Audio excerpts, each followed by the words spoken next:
Remark did as expected, albeit after a quick and short-lived run-up in pre-market Monday morning. On Sunday, during the podcast, I reported that it was trading at $2.86. By the next morning, it was well into $6, $7, $8, $9 range, the perfect time to play the put option, just as I mentioned during that episode. Now let's discuss exactly what happened with Mark.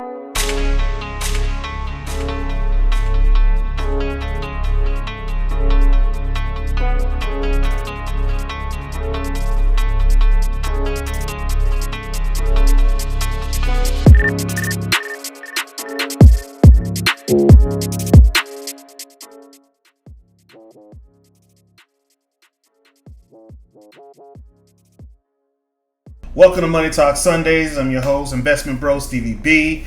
Go ahead and hit that like button on your way in the door, and let's go ahead and get started on Remark Holdings, ticker symbol MARK. Now, Mark was the big question for Monday. Sources from all walks of life were swearing by this stock as the one. It was the one. Everybody jump in on Mark. Well, guess what? The more in pre-market Mark rose, the more inevitable the pullback correction was going to be. And that pullback game was strong. Now, within 48 hours of that last episode that I did, Mark was down from over $6, $9 to dipping below $2. Major crater, right? Thank you very much. Now, some of you asked what happened, and I spoke with you guys offline. Whether it was on Facebook or on YouTube, DMs, whatnot, I spoke with you and I told you, why did it fall so much? The answer is pretty simple. Human emotion. And we're going to hear more about this in another episode, another video. But just for right now, we're talking about Mark. This stock, like so many others, is viewed as a quote-unquote meme stock. Now, investors in meme stocks, for the most part, are in it for the short-term gains. A run-up like what happened with Mark on Monday morning is exactly what these investors are waiting for and looking for. They cash in quick and fast, while like many of us who aren't already invested, catch on too late and buy up the shares they are selling that are already overvalued, thereby driving the price down. A huge sell-off occurs, and as it's selling off, people are buying at exorbitantly high rates. Now, one user did tell me that she bought in at $7 and by Monday afternoon was already down $1,100. That is the game. Buy the news, sell the hype. Too many bought the hype, aka the run-up, not realizing a swift fall was right behind it. Now, after being burned this way on a number of occasions, I offered up a suggestion on the podcast. I recommended a put option play, banking that what happened was indeed going to happen. And what I tell you, it did, And when did I tell you? You know the drill, the old Family Guy bit. I'm not going to look for the clip and put it in there. Well, then again, maybe I might. We'll see. But anyway, it did exactly just that, and by close of business Monday, my put option was up over 80%. I'm at work with multiple browser tabs open, and trust and believe one of those tabs was glued to the rising and falling price of Mark. I eventually did take my profits on that following Wednesday after being up 115%. I was like, okay, I'm good.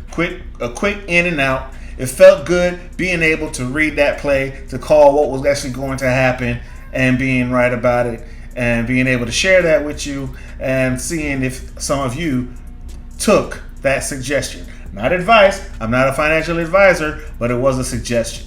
Now, with time and experience, aka losses, you will be able to do the same as well. You'll be able to read what's coming, see that, okay, that run-up is too much of a run-up. Okay, I know exactly what's about to happen. As soon as the market opened, everybody's cashing in on those profits, and it's going to be a dump. We already know.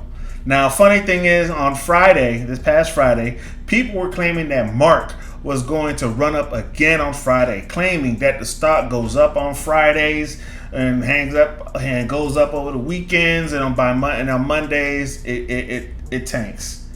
Hype, malarkey, like Uncle Joe Biden says.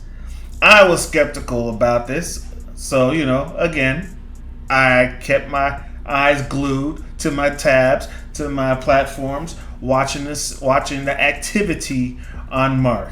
And it closed the day just over $2. Not so bad. Roughly around 204, 205 and change. Well, so much for that run up, as far as I'm concerned.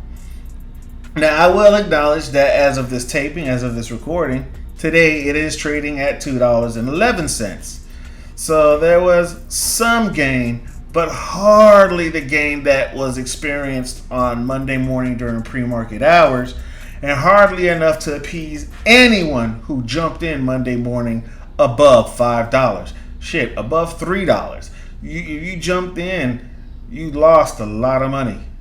Now, anyway, I'm done with Mark for now. I mean, I'll keep my nose to the ground and my ears up to see if there's anything else that may be coming with it. But as of right now, I'm done with Mark, and I'm on to the next Mark.